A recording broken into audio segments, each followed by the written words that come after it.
Hi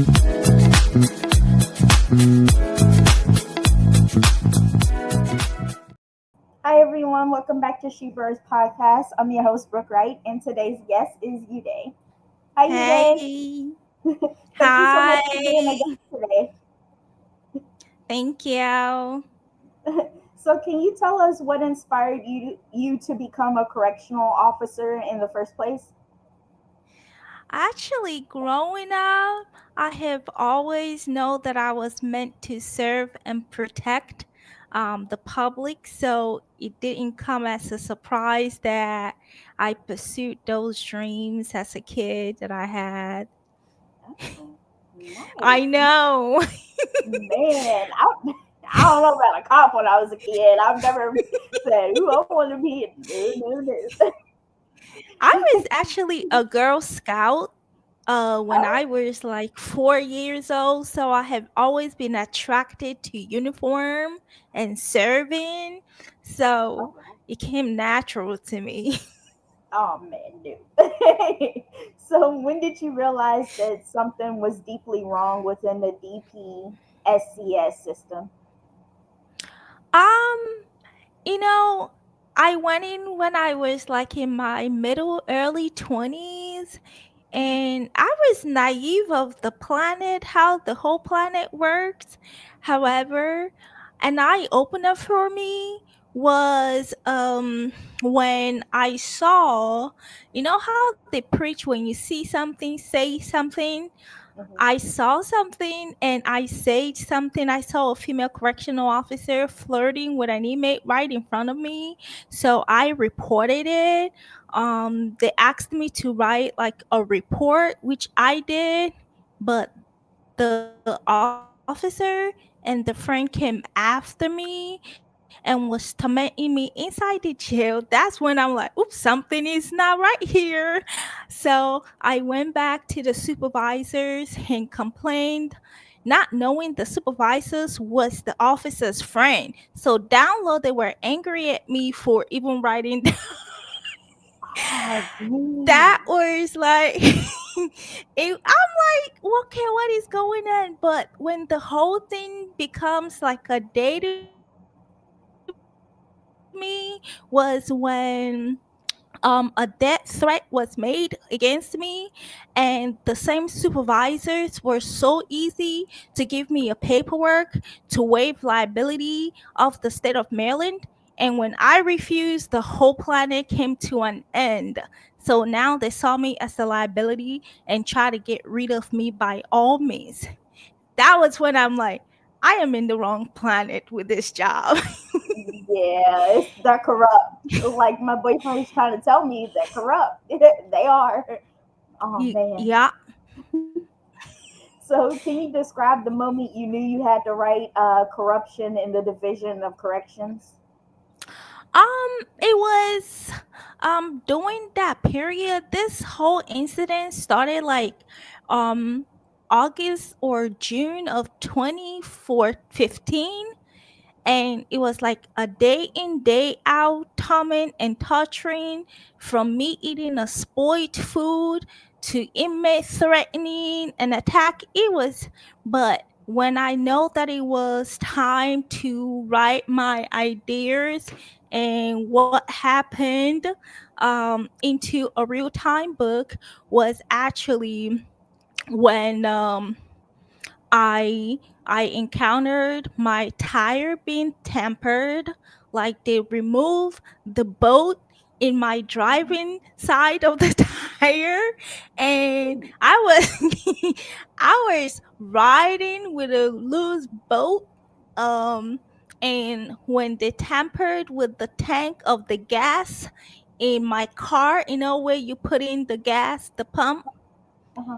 Yes, when they tampered with that, they're trying to set the whole scenario to be like gasoline motor accident. Dang. But so so that was when I'm like, okay, the whole hallmark that crowns everything all was when I was terminated because the state medical doctor said I couldn't read, I couldn't write, I couldn't speak English because I am an immigrant. So at that point, I have to prove a point. What? Yeah, Oh man. it's okay. Man, you went through just stuff.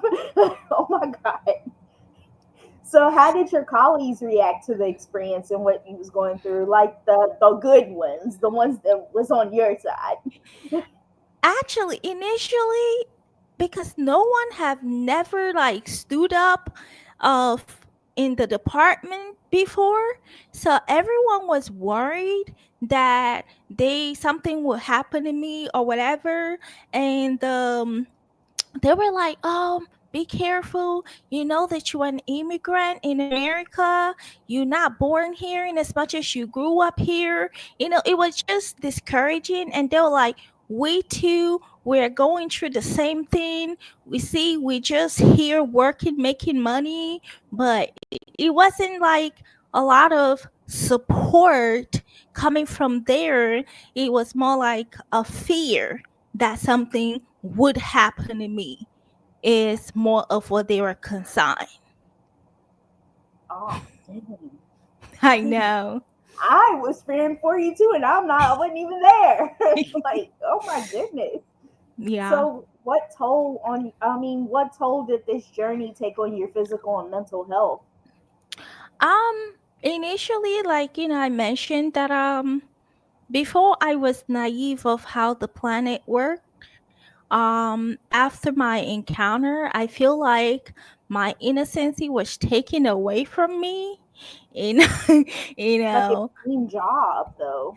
yeah, and financially, it was just I went from having my own house, paying my own bills, to unemployed, sleeping in my father's couch in the living room.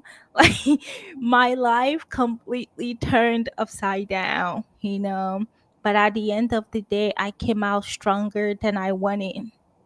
Yeah. Yeah.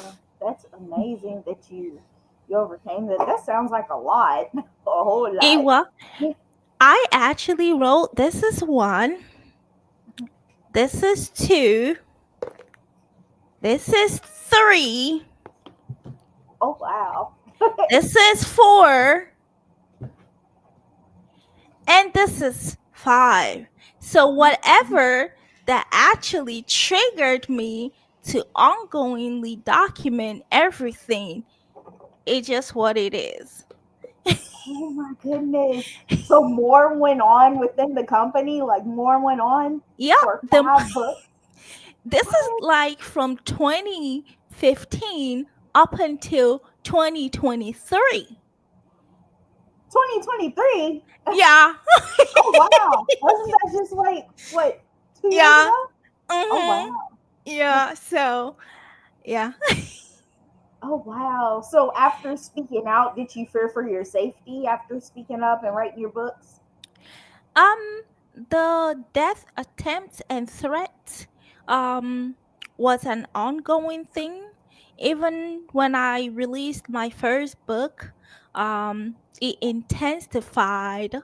Um, However, when I dropped the second one, what I did was anything they are doing to me, I am documenting it and I am printing it out in a real time, real world, like documenting everything and publishing it out here. So when they saw, oops, she is literally documenting, publishing everything, at some point, we gotta just stop.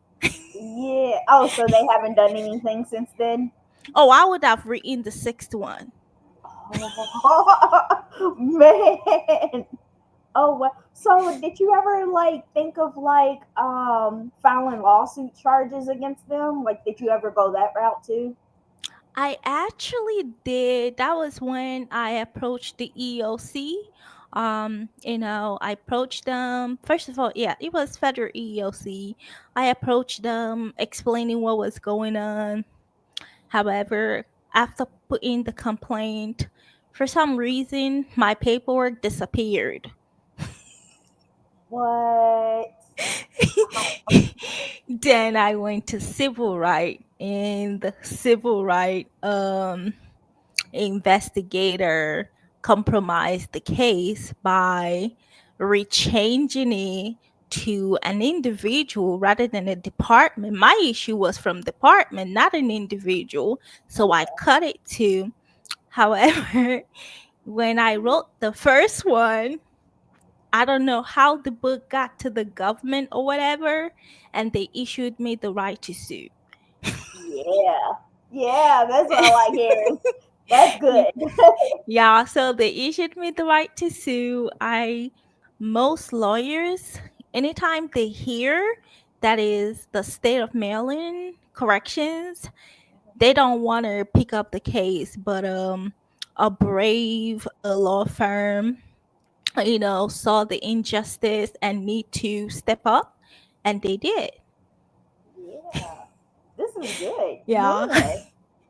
Oh Yeah. wow. I'm But I still never scared to got the read it. justice. You never I got never it? got no way. What? Yeah, What they dis happened? they dismissed my case out of, what did they say? They said it passed the statute of limitation. Because it was too long. Like it N- waited too long. No, not at all. I was literally, filing because my background is in criminal justice and law enforcement. So I, for some reason, know how to keep reporting an ongoing incident in, creating that paper indicating this is ongoing stuff, you know. So, but the judge, 20 April 2023, after 3 years of fighting with them in civil court, decided to dismiss the case. Not because what happened to me never happened, but he said it passed the time frame for justice. No. No. What? Yeah. Oh man. Man. So what kind of support system do you have? Like does your dad support you now? Like did he support you through this? Because I call being a correction officer as a secret society or a gang. If if you are not inside that place or inside the system or have patience enough to understand what a correctional officer or a prisoner is going through, you wouldn't know where to start to help. Yeah. It so because they don't know anything about it, so it wasn't much of a help, but it is what it is. At least I was sleeping on his couch. Man. At least you have somewhere to go. I so know. can you tell us a little bit, man. So can you tell us a little bit about the book, like your first book? Can you walk us a little, tell us just a little bit about what was in there? Not Oh, everything. sure. Sure. The book is actually captured the life of a female correctional officer titled Margaret Rose. Margaret Rose was victimized inside the corrupt system of Department of Public Safety and Correctional Services, starting from 2015 up until 2023. So it showcased her fighting for her voice to be heard and other correctional officers' voice to be heard, and seeking for justice in any way and every way that she could. And basically, that's just what the book is all about. Okay. So what was volume two about?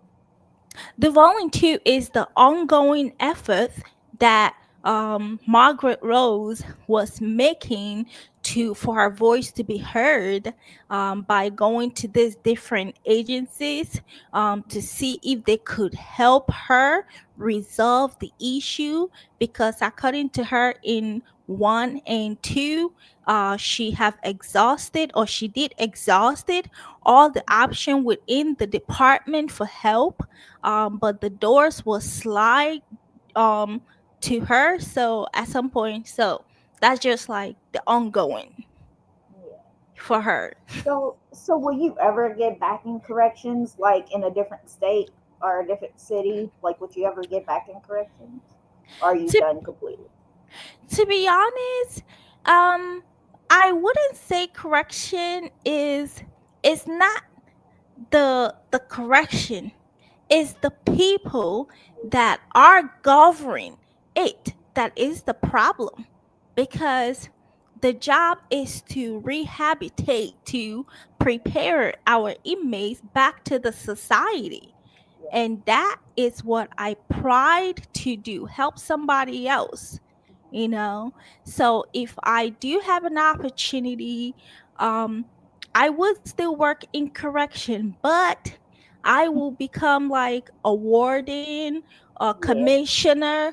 I want to be in a position to influence change and facilitate justice. I don't want to Yeah. be in the bottom anymore. Yeah. I don't blame you at all. Oh So yeah. man. So what I do you hope? know. What do you hope readers take away from your books? It just basically telling them that movies has been made that tell correction stories from an inmate perspective, from a passerby perspective, but the book is telling the story of an day-to-day life of a female correctional officer and every other officer out here, and the obstacles we are encountering inside those prison walls that we don't know how to express it for people to actually understand. Yes.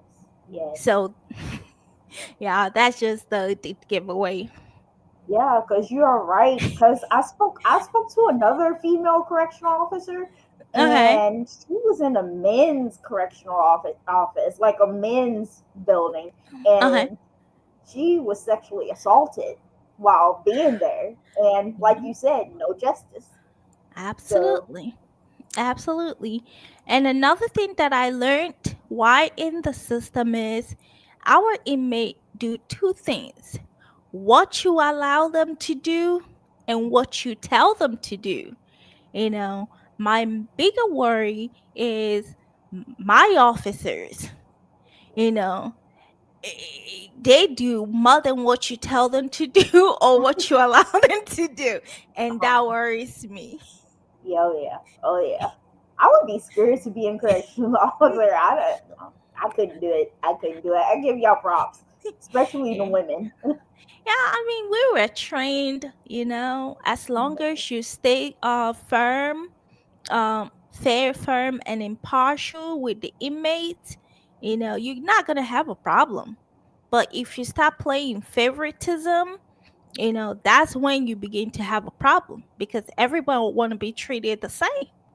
Mhm. That's true. Yeah. That's true. That's true. So, can you tell us a little bit about the rest of your books, like the third and the fourth and the fifth one? Oh, the third one and the fourth one is mainly this one was was actually inspired when Margaret Rose attempts in both the federal EEOC and civil rights failed, and they came back to tell her that her case was with an individual rather than a department. So she felt like her voice, you know, the reason she went over there has been taken away. Let me express myself in writing and keep my story going. Yeah. Um, What the does that mean, individual? Like, what do you mean by individual instead of the whole thing? So you couldn't do it individually? no the way the system work is more like, when you pursuing kind of civil complaint or put a civil complaint, Mhm. um it is much more advisable let's just say you're having a problem with a coworker or a supervisor, or something happened at work that resort in any kind of legal complaint.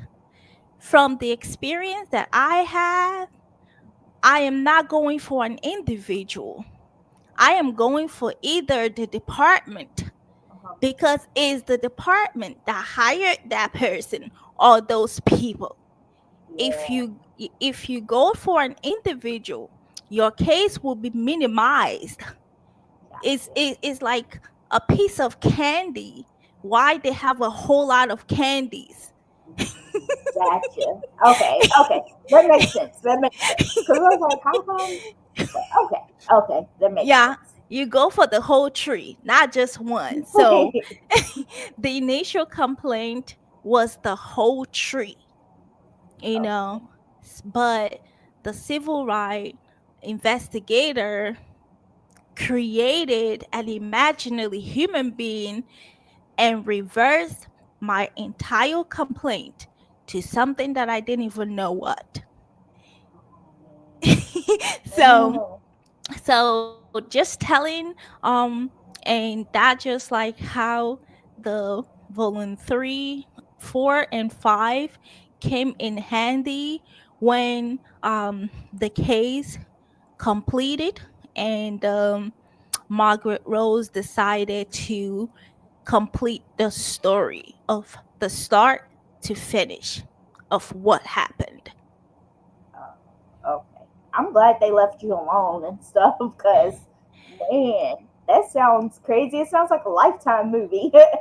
It is from 2015 to 2023. This is day in, day out. It's Man, not why like they have once all in every yeah, it's not like once every 7 months they won't bother you. No, day in, day out. Dang. From How many people were 2015. there that was bothering you?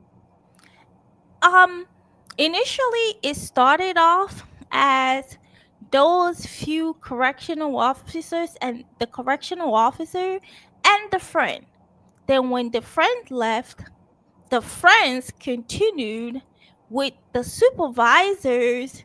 When the death attempt came and death threat came, um now the upper chain is now getting involved, because technically I was supposed to sign the liability waiving form of the state of Maryland, but when I did not, it triggers the upper ones to want to come get rid of me because they now saw me as a liability. What? So it is now more of the upper people that Uh, was, yeah. And I even reached out to the former governor of Maryland, Hogan. I wrote to the office. Um, I did the congressman for Maryland, Elijah Coleman. He's dead now. I reached out to all these people because the department was bothering me, you wow. know. So, yeah. And inside the books, I always indicate that I reached out to this person. I included the emails. Absolutely. I don't blame you at all. I can't Oh, wait to read these. I'm definitely gonna read them. Margaret Rose was not playing. Oh man, you did a lot. You did a lot, and I just hated that you didn't get your justice. I It's do, okay. It's okay. Hopefully, man. somebody else will. Man, because this workplace drama is crazy. I It had it in my is. previous job, so I feel you. Oh man. Oh man. So do you Yeah. think like there's any change in the correction officers like facility over in Maryland? Like do you think they changed since this situation happened Um, with you? I believe that it was like an eye opener, because most of the people, they just take it or took it. Some even were forced to resign because I have not gone back there. to see if there is any changes made. But from what I am hearing, they indicated, some people say, oh, a lot have changed from your incident that happened. It make the leadership to reevaluate and investigate some stuff. Some other leadership was let go because of the Okay. incompetency of how my whole case played out. It was medicine after death, I call it. Wow. They changed everybody. Hopefully they got rid of all those people, like fired those people. I hope so too, because I believe everyone's supposed to be in a conducive working environment, at least. So are you working on any other books right now, currently? Yes. Yeah. I know currently I have 14 books. I have Okay. written and published 14. I am currently working on one. Um, Nice. the What's this title, new one I about? wouldn't give the title out. Ah, Um, but the story is about capturing a life of a woman married to a police officer. It just, yeah, it just trying to mirror what an everyday life of spouses of law enforcement are. yeah. So the obstacles, the good, the bad, the overtime, the stayover, the every 9 yards. Um, this book is actually trying to capture everything. Hmm. I can't I wait to read that either. So I should. my last and final question before I let you go. Where can my listeners find your books? Um, it is available on Amazon. Um, also on All Martha's Writers e-commerce website, because I do have a publishing firm too. Okay. So my e-commerce, they can get it there. It is also available on Audible, iTunes, and everywhere. Ooh. Yeah, All including of them are libraries. Audible? Oh, Yeah, including some libraries here and schools here in Maryland. Hmm. okay. I'm definitely gonna check that out since you said they are on Audible. I love reading Audible, so I'm gonna check them out. Sure. I want to thank you so much for being a guest on my podcast today and chatting with me. Thank you for having me. Bye, guys. Bye.